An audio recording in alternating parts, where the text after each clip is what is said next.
Hi everyone, सभी का warm welcome है वाईटी योर इंग्लिश ट्यूटर पे। आज की रीडिंग क्लास में द हिंदू के एडिटोरियल की जगह हिंदू के ओपिनियन पेज से एक आर्टिकल को पढ़ेंगे। चैटबॉट गैफ्स इसका टाइटल है। ये आर्टिकल लिखा हुआ है चैट जीपीटी नाम के इस एआई बेस्ड सॉफ्टवेयर पे, जिसने पिछले 2 महीनों से पूरी दुनिया में धूम मचा रखी है। लेकिन इस आर्टिकल में आपको बताया जाएगा एनालाइज करके चैट जीपीटी की कमजोरियाँ क्या हैं और कैसे ये अपने यूजर्स को कभी कभी गुमराह भी करता है। चलिए शुरू करेंगे आर्टिकल को अपने क्विज़ के साथ में। बड़ा सा क्विज़ बनाया मैंने 10 क्वेश्चंस का। आराम से आर्टिकल को पढ़ो और एक एक क्वेश्चन आपको सॉल्व करना है। सॉल्यूशंस क्लास के लास्ट में करवाऊंगा। हर चीज़ इन क्वेश्चंस में कवर्ड है, कॉम्प्रिहेंशन, ग्रामर, वोकैब, है ना। चलिए शुरू करें क्लास को। आइए कुछ नया सीखते हैं।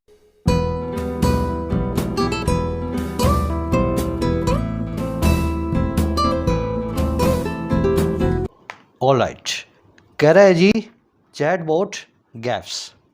देखिए चैटबॉट क्या होता है। ये जो बॉट वर्ड है ना, ये रोबोट वर्ड का शॉर्ट फॉर्म है। और चैट आप जानते हैं बातचीत करना। तो चैटबॉट एक ऐसा सॉफ्टवेयर हुआ जिसमें रोबोट आपसे बात करेगा। इंसान की जगह आप किसी मशीन से बात कर रहे होंगे, लेकिन आपको फील ऐसा होगा कि आप किसी दूसरे समझदार इंसान से बात कर रहे हैं। तो चैट जीपीटी एक चैटबॉट है, एक ऐसा रोबोट है जो आपसे चैट करता है।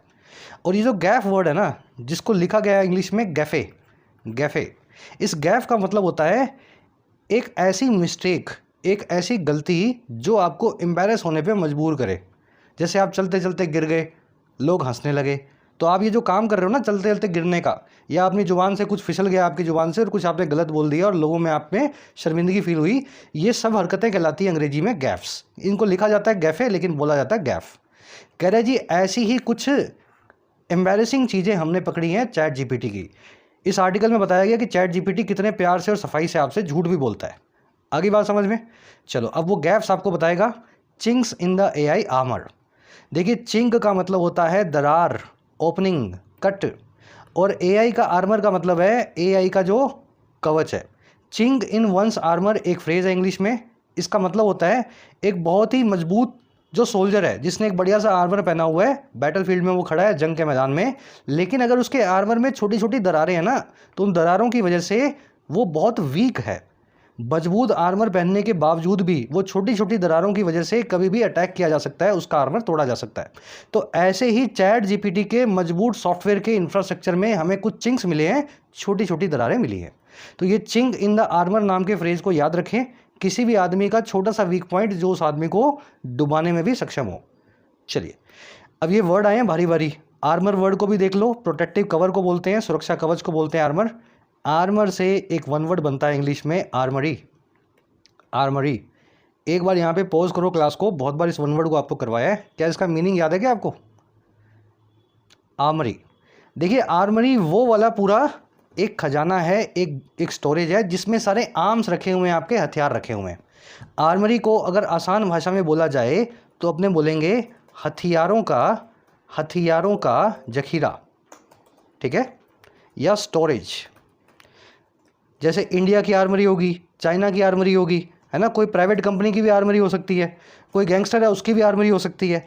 किसी भी इंसान, ऑर्गेनाइजेशन, कंट्री, नेशन का जो हथियारों का स्टोरेज होता है उसको बोलते हैं आर्मरी। और हथियारों के स्टोरेज के लिए आर्मरी के अलावा 2 और वर्ड्स हमारे पास। एक तो है जी वेपनरी, सेल्फ एक्सप्लेनेटरी है, आर्मर से आर्मरी और वेपन से वेपनरी। और एक और है आर्सेनल।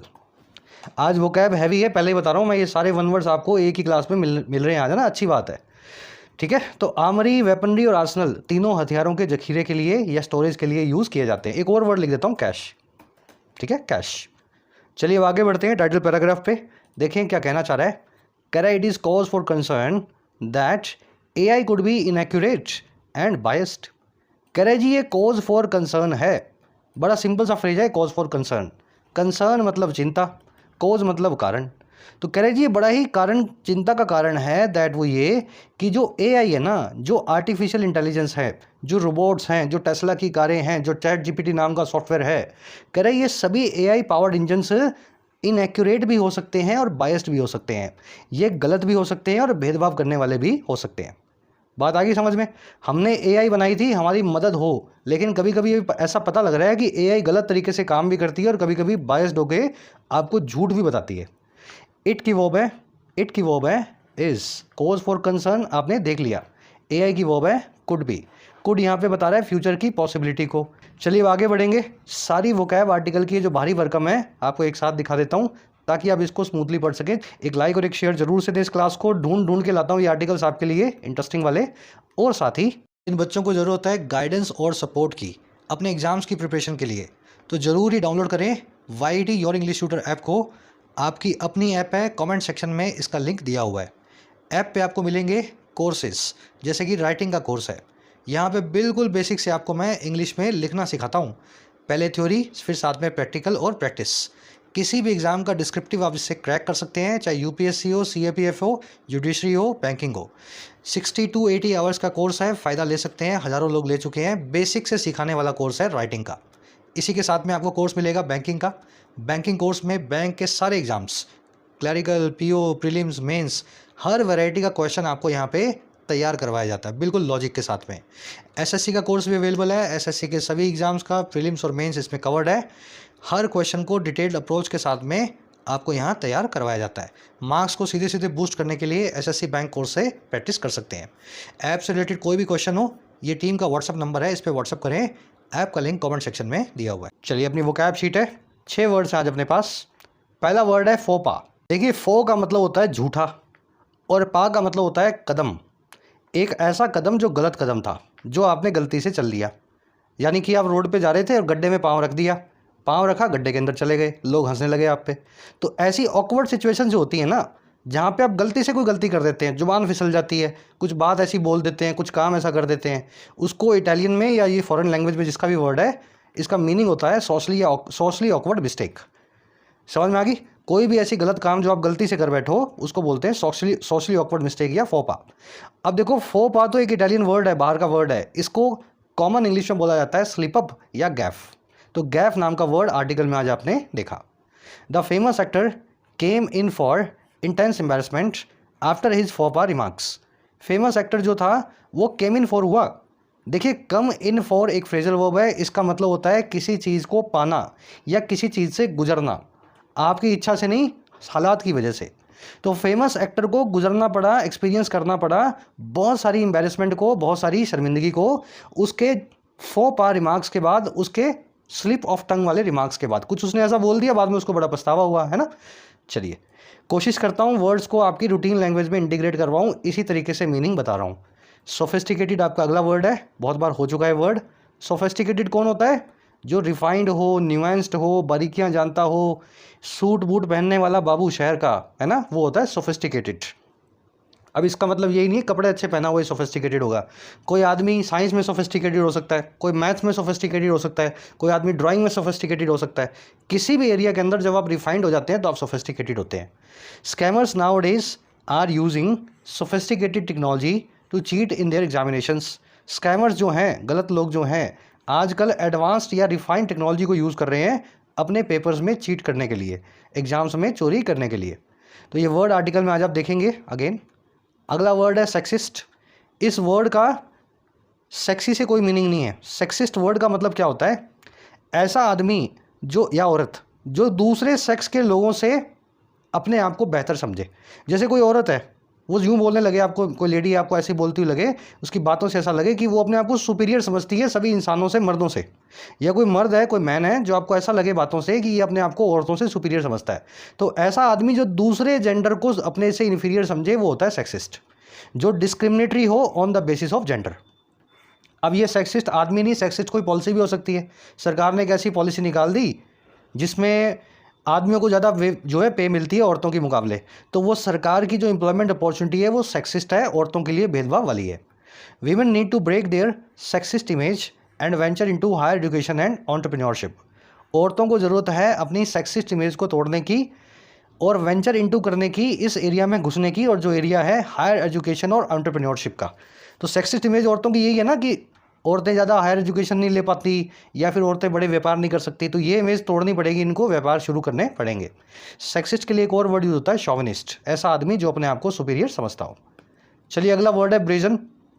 ये दो वर्ड्स हैं, ब्रेजन और ब्लेटेंट, जो एक जैसे ही हैं।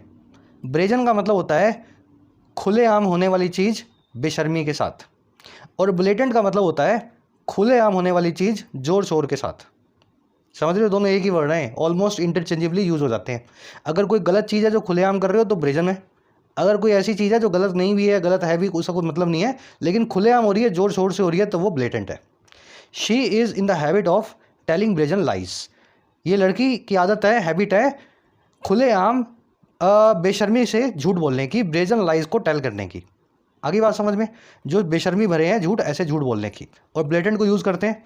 The government has faced blatant criticism over the 3 farm bills.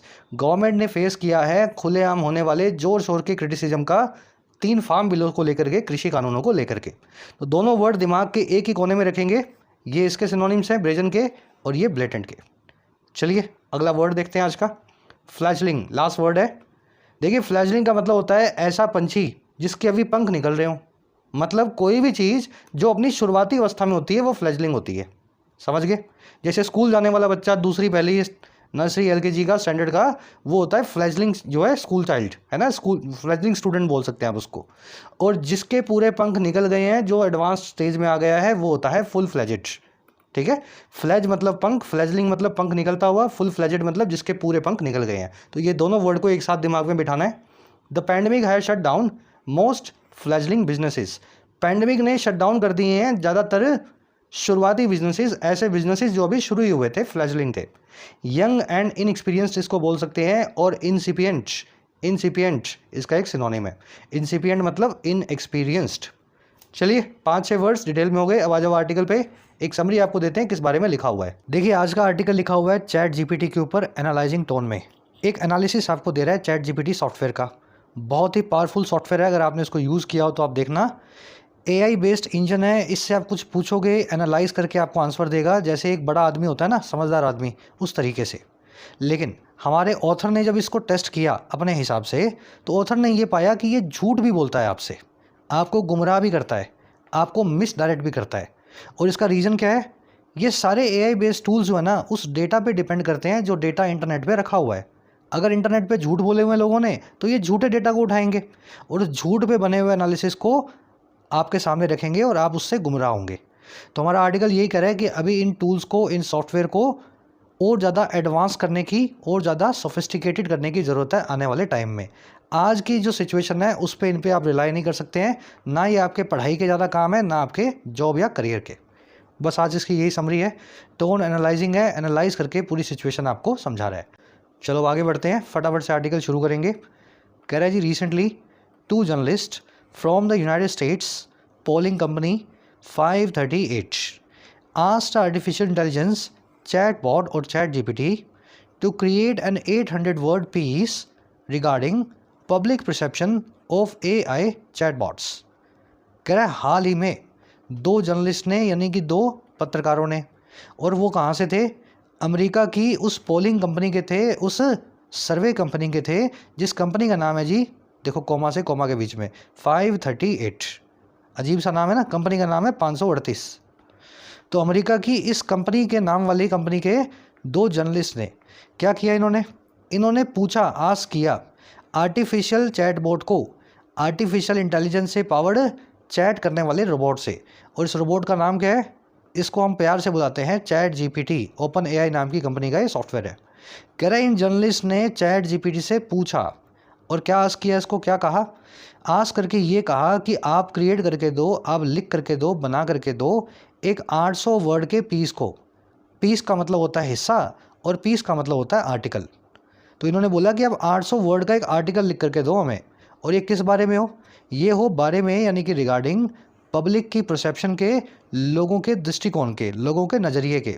और नज़रिया किसको लेकर के, आर्टिफिशियल इंटेलिजेंस बेस्ड चैटबॉट्स को लेकर के। तो चैट जीपीटी से ये पूछा कि तुम क्या एक आर्टिकल लिख सकते हो क्या, जिसमें 800 वर्ड्स हों, और वो 800 वर्ड में आप वहाँ पे ये बता दो कि लोग चैट बॉट्स के बारे में क्या सोचते हैं। चलो सिंपल सेंटेंस है, कोई ज़्यादा इसमें लोड लेना नहीं है। दोनों जर्नलिस्ट जो हैं इनकी वर्ब है आस्क। आस्क करने का मतलब 2 होता है, मतलब 2 मतलब होते हैं आस्क वर्ब के, जानते ही होंगे आप। अगर मैं आपसे कोई सवाल पूछूं, क्वेश्चन करूं, तब भी मैं आस्क कर रहा हूं। और अगर मैं आपसे कोई रिक्वेस्ट करूं, किसी काम को करने को बोलूं, तो भी मैं आस्क कर रहा हूं। अगर मैं आपसे ये पूछूं कल कहाँ थे, वेयर वर यू यस्टरडे, तो आई आस्क्ड अ क्वेश्चन। ठीक है, और अगर मैं आपसे पूछूं कि थोड़ा पानी ले आओगे, तो so I asked for a glass of water. तो एक ही वर्ब दोनों काम करती है, याद रखना इस चीज़ को। परसेप्शन को आम भाषा में बोलते हैं दृष्टिकोण या नज़रिया। इसको व्यू पॉइंट, पेनोरमा, है ना, अंडरस्टैंडिंग, सभी वर्ड से बताया जा सकता है। चलो आगे बढ़ेंगे। अब इसमें ग्रामर कॉन्सेप्ट है, आगे आपको बताता हूँ, थोड़ा सा फ्लो बना लो। कह रहे जी, अब देखो इन्वर्टेड कोमा शुरू हो चुके हैं। जब भी इन्वर्टेड कोमा शुरू हो जाए तो आपके कान खड़े हो जाने चाहिए, क्योंकि उनके बीच में कोई खास बात लिखी होगी। कह रहे जी, खड़े कान करके सुनो। A 2021 survey by the Pew Research Center. अब देखो लग गया कोमा बंद। अब इसके बाद में क्या लिखा हुआ है? The chatbot wrote in an article या द आर्टिकल। अब फिर कोमा शुरू हो गया। कह रहा आगे, कह रहा है found that 71% of Americans believe it is generally a good thing for society. इतना ही पढ़ लेते हैं, लंबा सेंटेंस है। और देखो ये इन्वर्टेड कोमा जो है ना, यहाँ से शुरू हुआ था, यहाँ ख़त्म हो गया, फिर यहाँ से शुरू हुआ और फिर आगे चलेगा, बहुत लंबा चलेगा यहाँ तक, ठीक है। जब भी ऐसा सेंटेंस मिले जिसमें आपको इन्वर्टेड कोमा के बीच में कुछ मिला हुआ लिखा हुआ मिले, जिसको बोलते हैं अपने कोट एंड कोट, तो जो बीच वाला पोर्शन है ना, इसको आप बाद में पढ़ो। क्या कह रहा है? कह रहा है जी 2021 का जो सर्वे था, जो करवाया गया था इस प्यू रिसर्च सेंटर नाम की कंपनी के द्वारा, बीच वाला छोड़ रहा हूँ। कह रहा है इस सर्वे ने पाया, दैट सर्वे फाउंड, क्या पाया? दैट वो ये पाया कि 71% अमेरिकन्स ये मानते हैं, बिलीव करते हैं कि ये जनरली गुड थिंग है, ये एक जनरली अच्छी बात है समाज के लिए, फॉर सोसाइटी के लिए। अच्छा, कौन सी बात? If robots and computers become more capable and sophisticated. अगर रोबोट्स और कंप्यूटर्स और ज़्यादा कैपेबल बन जाते हैं, सक्षम बन जाते हैं और रिफाइंड हो जाते हैं, एडवांस्ड हो जाते हैं, सोफिस्टिकेटेड हो जाते हैं, तो ऐसा इसने बताया है ना। 71% लोग मानते हैं कि अच्छी चीज़ है, जितने रोबोट हो सके उतने बनाए जाने चाहिए। आगे कह रहा है while only 27% believe this would be bad thing.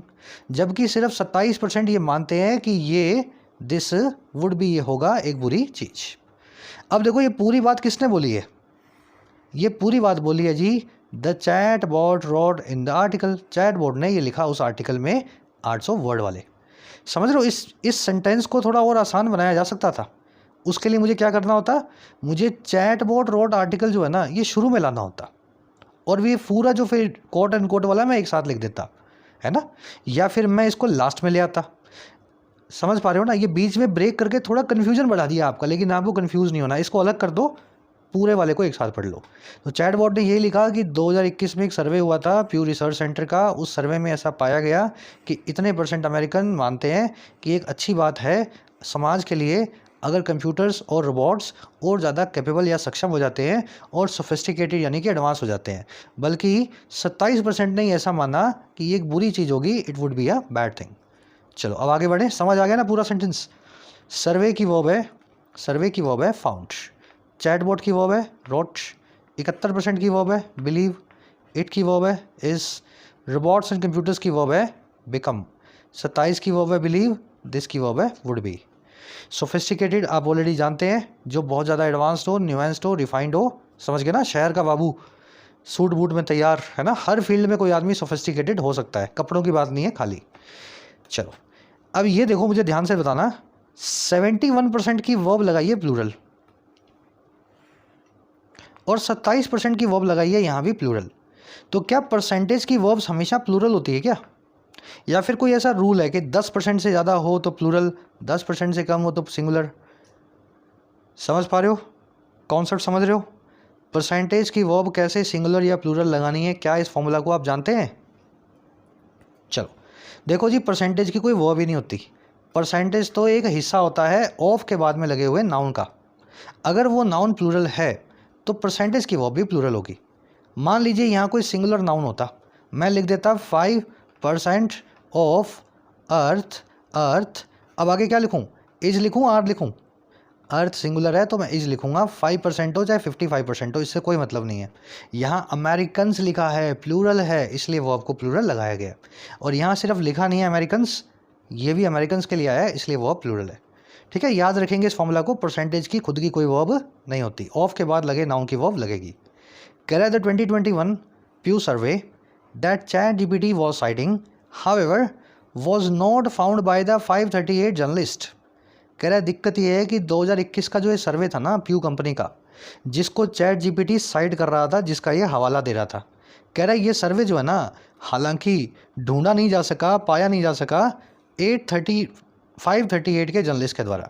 तो उन्होंने खूब सर्च किया कि सर्वे कहाँ छपा है, इस सर्वे के बारे में वो कभी भी पता नहीं लगा सके। तो प्यू सर्वे की वर्ब है वॉज नॉट फाउंड, जीपीटी की वर्ब है वॉज साइटिंग। साइट करना, किसी चीज़ का हवाला देना, किसी चीज़ के नाम का हवाला देके कोई बात कहना, है ना। जैसे आप बोलते हो ना, भाई मुझे रश्मि ने बताया कि मोहन ये कर रहा है, तो आप हवाला दे रहे हो जो रश्मि ने आपको बताया, आपको नहीं पता, आप बता रहे हो कि मुझे रश्मि ने बताया, है ना। तो चैट जीपीटी ने जिस चीज़ का हवाला दिया था वो सर्वे कभी हुआ ही नहीं। अब आगे बताएगा झूठ क्यों बोल रहे हैं। कह रहा है it was all made up. कह रहा है ये सब का सब जो था ना, मेड अप था, मन गढ़ंत था, इमेजनरी था, फिक्टिशियस था, फैब्रिकेटेड था। ये सब के सब मन गढ़ंत को बताते हैं, ऐसी चीज़ जो आपने अपने दिमाग में, अपनी कल्पना में बनाई हो। चलो अब बढ़ेंगे नेक्स्ट पैराग्राफ पे। रीज़न बताएगा आपको पूरा ये ऐसा क्यों कर रहा है। कह रहा है जी इन 2016 and 2016 Microsoft apologised after a Twitter chatbot टे began generating racist and sexist messages। कह रहा है 2016 में चैट जीपीटी का भाई आया था टे।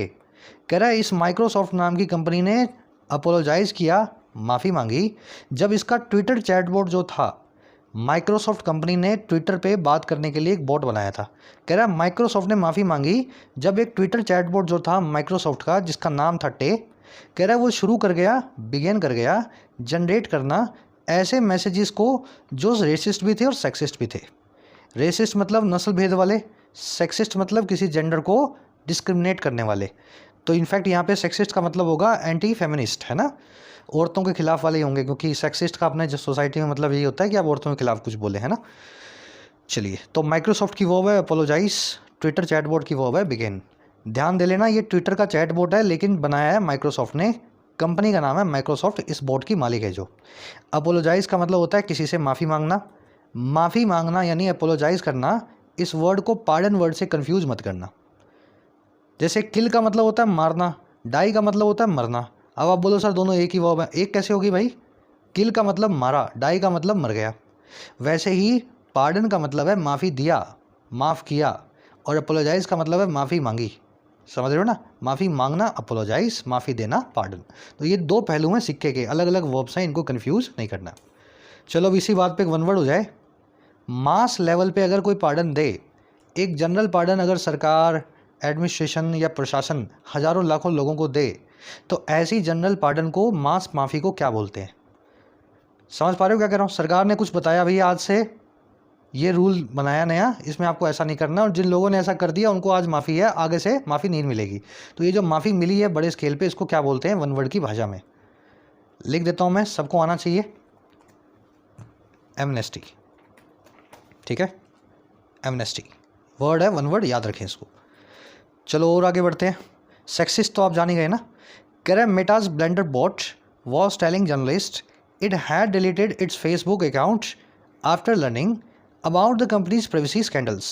कह रहा है फिर मेटा की अगर बात करें, मेटा मतलब फेसबुक की पेरेंट कंपनी जिसने अपना नाम बदल लिया, मेटा कर लिया। कह रहा है जकरबर्ग की कंपनी की बात करें तो उसका जो ब्लेंडर बोर्ड था, उसका खुद का जो ऐसा AI बेस्ड सॉफ्टवेयर था। कह रहा है वो बता रहा था जर्नलिस्ट को, अपने पत्रकारों को, कि ये सॉफ्टवेयर ने खुद ही डिलीट कर दिया था अपना खुद का ही फेसबुक अकाउंट।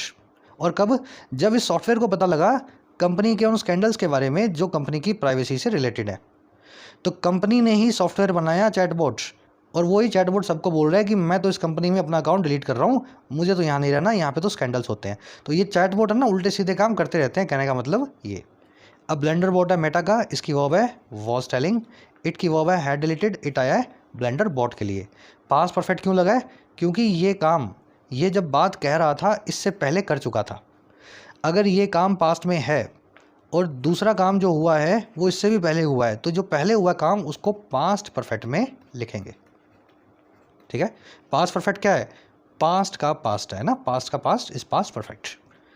कह रहे there are other examples too, ऐसे दूसरे एग्जाम्पल्स भी हमारे पास हैं। अब और आगे बढ़ते हैं, अब ये फिर चैट जीपीटी पे आएगा। कह रहा है when questioned प्यूज media team had the same problem. कह रहा है जब सवाल पूछा गया, क्वेश्चन किया गया, तो प्यू नाम की जो कंपनी थी उसकी मीडिया टीम के पास भी यही प्रॉब्लम आई। पीयू की टीम से इन्होंने पूछा 538 वालों ने कि भाई कब करवाया तुमने सर्वे, चैट जीपीटी बता रहा है हमें तो इनके पास भी यही प्रॉब्लम आई, इनको भी नहीं मिला वो सर्वे। ठीक है, मीडिया टीम की वो है हेड। अब हुआ क्या, कह रहा है जी with regard to the growing use of artificial intelligence in daily life the 538 team however discovered a 2021 Pew survey that came to the opposite conclusion. कह रहा है जी विद रिगार्ड टू, देखो ये 4 फ्रेज याद कर लेना, एक ही मीनिंग है इनका, with regard to, with respect to, with reference to और एज टू। इन चारों का मतलब होता है इस बारे में, इस बारे में या इसके संबंध में। ठीक है, कह रहे जी इसके संबंध में या इस बारे में, किस बारे में, अब वो बात लिख देगा, बढ़ते हुए यूज़ के बारे में आर्टिफिशियल इंटेलिजेंस का हमारी डेली जो है लाइफ में, रूटीन ज़िंदगी में। कह रहा है इसके बारे में 538 की टीम ने हालांकि ढूंढ निकाला, डिस्कवर कर डाला एक 2021 का फ्यू का सर्वे। ठीक है, अब वो कौन सा सर्वे था भाई, कह रहा है जी वही सर्वे था जो पहुंचा था बिल्कुल ऑपोजिट कंक्लूजन पे, बिल्कुल उल्टे निष्कर्ष पे। तो उन्होंने सर्वे तो ढूंढ लिया 2021 का, लेकिन वो सर्वे तो कुछ और बता रहा था। समझ में आ गई, टीम की वो है discovered, the team discovered a 2021 Pew survey with regard to the growing use of AI in daily life, ऐसे सेंटेंस बना हुआ है। समझ पा रहे हो ना, ये विद रिस्पेक्ट टू मतलब विद के बारे में और किस बारे में, डेली लाइफ में आर्टिफिशियल इंटेलिजेंस के यूज़ के बारे में। चलो जी, और क्या हुआ इस सर्वे में, कह रहा है जी only 18% of respondents said they were more excited than concerned.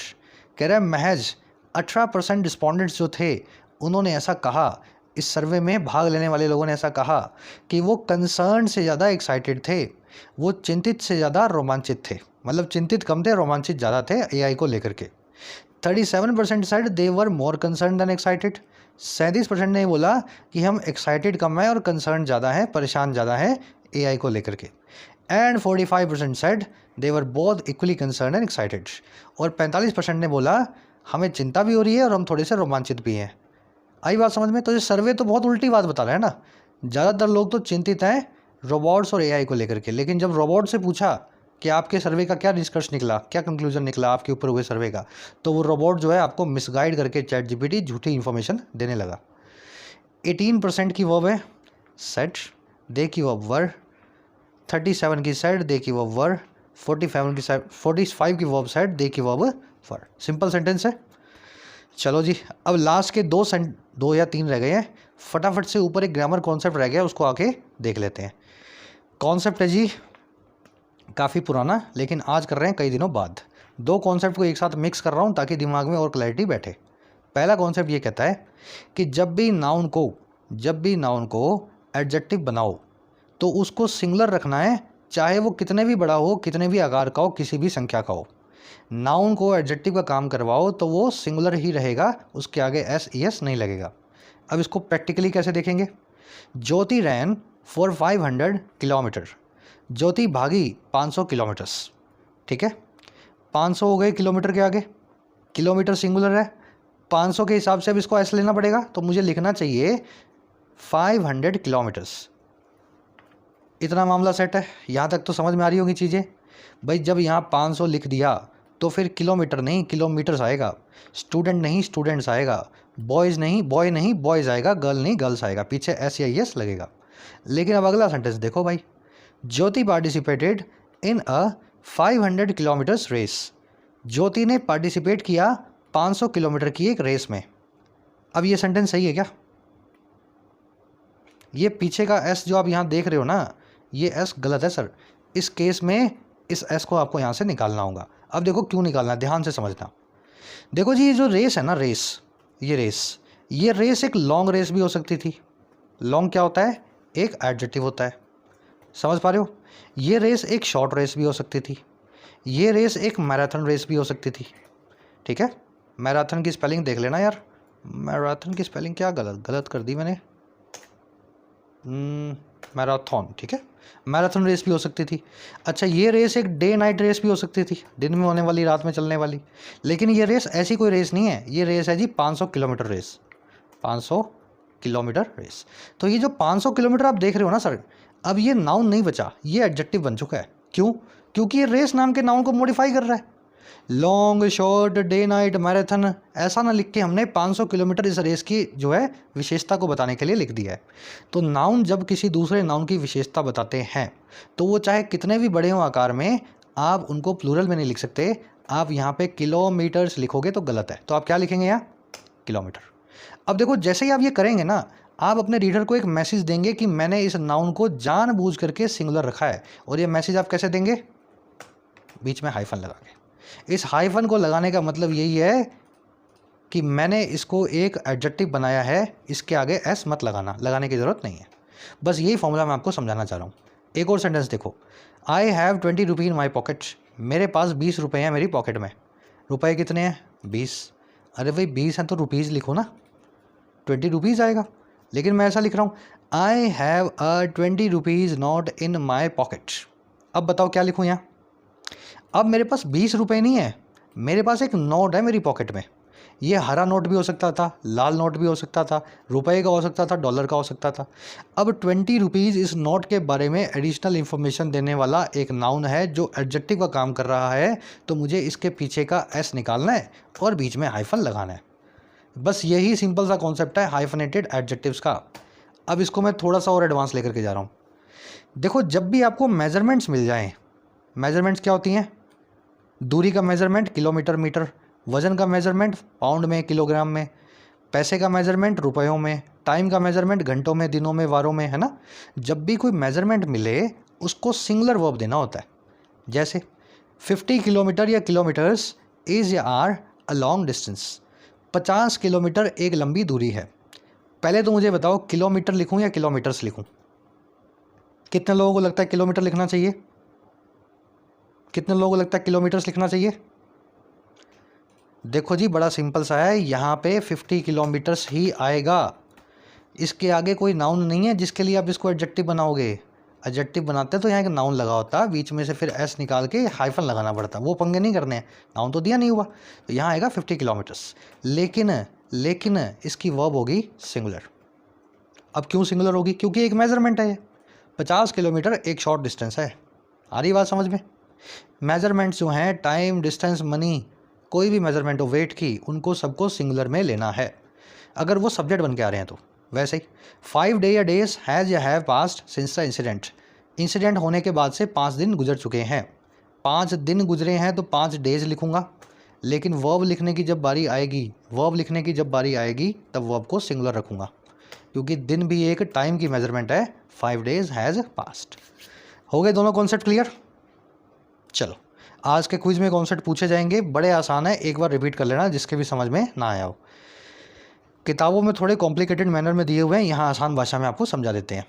आगे कह रहे clearly, AI powered search engines could be accurate, inaccurate and biased. कह रहे साफ तौर पे AI पे पावर जो सर्च इंजन्स हैं वो हो सकते हैं थोड़े से गलत, थोड़े से एक्यूरेट और बायस्ड यानी कि डिस्क्रिमिनेटरी। वो आपको बरगलाने वाले, डिस्क्रिमिनेट करने वाले हो सकते हैं। इंजन्स की वर्ब है कुड बी। कह रहे दे मे इवन लाई ब्लेटेंटली। कह रहे जी वो झूठ भी बोल सकते हैं, यहाँ तक कि लाई भी कर सकते हैं खुले आम जोरों शोरों से। ब्लेटेंटली, ब्रेजनली ब्लेटेंटली बताए थे ना 2 वर्ड्स। ब्रेजनली मतलब बेशर्मी से, ब्लेटेंटली मतलब जोरों से, खुलेआम। और क्या कर सकते हैं वो? कह रहे this is particularly concerning because society as a whole appears to be almost ready to coexist with AI। कह रहे ये चीज़ जो है ना पर्टिकुलरली कंसर्निंग है। कंसर्निंग मतलब कंसर्न करने वाली, चिंता देने वाली, पर्टिकुलरली मतलब खासकर। कह रहे ये बात खास करके चिंताजनक है क्योंकि समाज जो है एज अ होल, कुल मिलाकर के दिखाई देता है कि वो ऑलमोस्ट रेडी है, लगभग तैयार है कि वो साथ में रहे, को एग्जिस्ट करे AI के। तो समाज तो AI के साथ ही चलने की कोशिश कर रहा है ना, जितना हो सके अपने मोबाइल में, कंप्यूटर में, हर जगह AI घुसा रहे हैं। अगर AI झूठ बोलेगी तो जीवन मुश्किल हो जाएगा। दिस की वर्ब है इस। सोसाइटी की वर्ब है अपीयर्स। को एग्जिस्ट करना, किसी के साथ में रहना, किसी के साथ कनकर करना या को अकर करना, है ना, एक ही बात है। को इनसाइड, को एग्जिस्ट, को अकर, है ना, किसी के साथ रह करके अपना जीवन काटना। जब भी किसी के साथ रहते हैं, को इनसाइड करते हैं, को एग्जिस्ट करते हैं, तो विद लगा के बताते हैं जिसके साथ भी आप जीवन बिता रहे हैं। चलिए अब लास्ट पैराग्राफ पे आते हैं, यहाँ पे मिलेगा आपको सोल्यूशन। कह रहा है जी in reality AI models are based on vast amount of digital text that are extracted from the internet। कह रहा रियलिटी हकीकत ये है कि एआई के जितने भी मॉडल्स हैं ये सभी के सभी आधारित हैं बड़ी अमाउंट ऑफ डेटा पे, जो है डिजिटल टेक्स्ट का, जो है वेबसाइट्स पे या वीडियो स्ट्रीमिंग ऐप्स पे जो डेटा है उन डेटा पे सारा का सारा कुछ खेल जो है डिपेंड करता है। और ये वही डेटा हैं जो एक्सट्रैक्ट किए जाते हैं, जो निकाले जाते हैं इंटरनेट से, यानी कि गूगल से। समझ गए ना? मॉडल्स की वर्ब है आर, दैट की वर्ब है आर एक्सट्रैक्टेड। एक्सट्रैक्ट करना, बाहर निकालना। कह रहा है जी this content contains a significant quantity of untruthful, biased and toxic materials that may be a bit outdated and that are subsequently inherited by AI models. कह रहे ये सारा कंटेंट जो नेट पे पड़ा है ये कंटेन करता है, रखता है एक बहुत बड़ी क्वांटिटी को, बहुत बड़ी मात्रा को, जो है झूठे, बायस्ड का मतलब यानी एक तरफ झुका हुआ है ना, भेदभाव करने वाला, और जहरीले मटेरियल्स का, हेट स्पीच का, जो कि हो सकता है थोड़ा सा आउटडेटेड भी हो, पुराना भी हो चुका हो, और जो कि सब्सिक्वेंटली आगे जाके इनहेरिट किए जाते हैं, विरासत में लिए जाते हैं इन एआई मॉडल्स के द्वारा। तो डेटा तो अच्छा बुरा सब कुछ पड़ा है, इनको तो कुछ पता नहीं है। एआई मॉडल तो सारा डेटा उठा लेगा और उसको सच मान के अपना एनालिसिस आपको दे देगा। कंटेंट की वर्ब है कंटेन्स, टॉक्सिक मतलब जहरीला, दैट की वर्ब है मे बी, दैट आर, जो दैट की वर्ब है आर इनहेरिटेड। इनहेरिट करना, किसी चीज़ को विरासत में पाना। तो इंटरनेट का डेटा ही एआई जो चैटबॉट्स वगैरह हैं ये सब विरासत में अपने पास लेकर के आए हैं, विरासत में पा करके इसको यूज़ कर रहे हैं, ऐसा समझ लो। कह रहे जी these technologies do not end have any human like concept of true और फॉल्स। कह रहे हैं टेक्नोलॉजीज़ का कोई ह्यूमन लाइक कॉन्सेप्ट नहीं है, इनका कोई इंसान की तरह कॉन्सेप्ट नहीं है, सच्चाई और झूठ का। इनको सच और झूठ के बीच का फ़र्क समझ में नहीं आता। टेक्नोलॉजीज़ की वर्ब है डू नॉट हैव। कह रहे हैं hence these chatbots are currently platforms that can resemble human writing without making any commitment to the truth। कह रहा है इस प्रकार से ये सभी चैटबॉट्स अभी वो प्लेटफॉर्म्स हैं, करेंटली वो प्लेटफॉर्म्स हैं जो रिसेंबल कर सकते हैं, दिखाई दे सकते हैं उसी तरीके से जैसे कि ह्यूमन की राइटिंग है, इंसान की लिखावट है। और कैसे दिखाई देंगे? बिना किए किसी कमिटमेंट को, बिना किए किसी वादे को, जो है सच्चाई का। तो आप इनसे कुछ भी लिखवा लो, इंसान की तरह लिख करके देंगे आपको, जैसे किसी अच्छे राइटर ने लिखा हो। बस इनको ये नहीं पड़ी है जो लिख रहे हैं वो सच है झूठ है, इससे ज़्यादा इनको फ़र्क नहीं पड़ता। इनका काम है सिर्फ लिख करके कुछ देना, जो लिख दिया वो वो आपका नसीब है, वो सच निकला तो सही, गलत निकला तो आपकी ऐसी तैसी, है ना। चैटबॉट्स की वर्ब है आर, दैट की वर्ब है कैन रिसेंबल। रिसेंबल का मतलब होता है किसी चीज़ के जैसा दिखाई देना। जैसे आप अपनी मदर के जैसे दिखते हैं तो यू रिसेंबल योर मदर, है ना। अपने पापा की तरह दिखते हैं तो यू रिसेंबल योर फादर। याद रखें रिसेंबल के बाद में टू नहीं लगाना, you resemble to your mother गलत हो जाएगा। रिसेंबल वर्ब ट्रांजिटिव है, अपने बाद में कोई प्रपोजिशन नहीं लेती। समझ गए? कॉमन सा एरर का क्वेश्चन होता है, रिसेंबल के बाद में टू नहीं लगाना है। कह रहा है जी they are entertaining for sure. कह रहा है ये लोग एंटरटेनिंग है, ये सारे चैटबॉट्स वगैरह बड़े ही रोमांचकारी हैं, फॉर श्योर जरूरी। कह रहा है however can we conduct any real business with them. कह रहा है हालांकि क्या हम कोई रियल बिजनेस कंडक्ट कर सकते हैं इनके साथ। सवाल पूछ रहा है, कैन को हेल्पिंग वर्ब को सब्जेक्ट से पहले रखा गया है, मेन वर्ब को बाद में रखा गया है, और देम के बाद में लगाया गया क्वेश्चन मार्क। समझ पा रहे हैं ना? जब भी सवाल पूछा जाता है तो आपको सेंटेंस के अंदर इन्वर्जन करना होता है, ठीक है। अब इसका जवाब क्या है? क्या इनसे कोई रियल बिजनेस कर पाएंगे? कह रहा है जी can one for instance rely on a chatbot to prepare teaching materials और न्यूज़ आर्टिकल्स। कह रहा है कि क्या कोई आदमी उदाहरण के लिए रिलाई कर सकता है चैट बोट पे प्रिपेयर करने के लिए टीचिंग मटेरियल को या न्यूज़ आर्टिकल्स को? क्या कोई कर सकता है? ये सवाल इसने फिर से पूछा है। रिलाई करना मतलब डिपेंड करना, rely on, depend on, hinge on, सबके बाद में ऑन लगता है, फिक्स प्रपोजिशन है। अगेन क्वेश्चन है, हेल्पिंग वर्ब से शुरू हुआ है, सब्जेक्ट से पहले रखा गया है हेल्पिंग वर्ब को। कह रहा है जी they are excellent at predicting the next word in a sentence but they have no knowledge of what the sentence actually means. कह रहा है ये जो है ना ये मशीनें हैं और ये बड़ी अच्छी मशीनें हैं, एक्सेलेंट हैं प्रिडिक्ट करने में अगले वर्ड को एक सेंटेंस में। आप इनको आधा सा सेंटेंस लिख के दे दो, उसमें गलतियां भी निकाल के बता देंगे, उसको सही भी करके बता देंगे। बस इनका काम है प्रिडिक्ट करना क्या सही क्या गलत। लेकिन इनको कोई नॉलेज नहीं है उस सेंटेंस का एक्चुअली क्या मीनिंग है, उस सेंटेंस को कितना सही है, कितना उसमें झूठ है ना। इसका कोई, इस चीज़ का कोई अवेयरनेस इन चैटबॉट्स को नहीं होता। दे की वर्ब है आर, दे की वर्ब है हैव, सेंटेंस की वर्ब है मीन्स। टीचिंग मटेरियल्स की जहाँ तक बात है, मैं बहुत कोशिश किया चैटबॉट से कुछ मटेरियल कनेक्ट करूँ, बनाऊँ, है ना, आपको पढ़ाने के लिए, लेकिन बैंकिंग पीओ लेवल का मटेरियल भी नहीं बना पा रहा। अगर बैंकिंग पीओ के क्वेश्चन इससे बनवाता हूँ तो ये एसएससी के एमटीएस वाले बना के दे देता है ना, तो इसका कोई मतलब एनालिटिकल स्किल्स बहुत अच्छी मुझे पर्सनली देखने में नहीं लगी। चलो और आगे बढ़ते हैं। एक्सेलेंट, गुड, बैड सबके बाद में ऐड लगा के बताएं, जिस भी काम में आप अच्छे हैं, बुरे हैं, एक्सेलेंट है ना, ऐड करे जी। Will they be able to acquire such knowledge. फिर एक सवाल पूछ रहा है, क्या कह रहा है जी, क्या कभी वो एबल होंगे इस नॉलेज को एक्वायर करने में, इतनी सारे ज्ञान को ऑब्टेन करने में। एक्वायर करना, किसी चीज़ को पा लेना। हेल्पिंग वर्ब सेंटेंस से पहले, सेंटेंस के लास्ट में क्वेश्चन मार्क। कह रहा है will they ever be reasonably truthful, क्या वो कभी रीजनेबली ट्रूथफुल हो पाएंगे, इतना तो सच बोल पाएंगे जितना ज़रूरी है, क्या इतना भी सच बोलना की ताकत ये रखेंगे। कह रहा है जी maybe to some extent with further training and development. कह रहा है हो सकता है कुछ हद तक ये हो जाए और आगे इनकी ट्रेनिंग और डेवलपमेंट जब हो। कह रहा है finally will they ever comprehend the notion of commitment और the distinction between the truth and lies. कह रहा है फाइनली अगर ये सवाल पूछें कि क्या ये चैटबॉट्स कभी कॉम्प्रिहेंड कर पाएंगे, समझ पाएंगे, कॉम्प्रिहेंड करना समझना, इस नोशन को, इस विचार को, इस आइडिया को जो है कमिटमेंट का, जो है वादे का, और या फिर भेद करने का, डिस्टिंक्शन का, सच्चाई और झूठ में, क्या कभी इस वादे को समझ पाएंगे कि इंसान को सच बोलना चाहिए, झूठ से परहेज करना चाहिए, क्या कभी कॉम्प्रिहेंड कर पाएंगे। अगेन सवाल है जी, विल से शुरू हुआ है, दे को बाद में रखा गया विल के। कॉम्प्रिहेंड करना मतलब समझना, अंडरस्टैंड करना, ग्रास्प करना। नोशन का मतलब है विचार, आइडिया, ख्याल या अजम्पशन। कह रहा है जी these fledgling programs are still at a nascent stage and a long way from making a meaningful impact in the real world.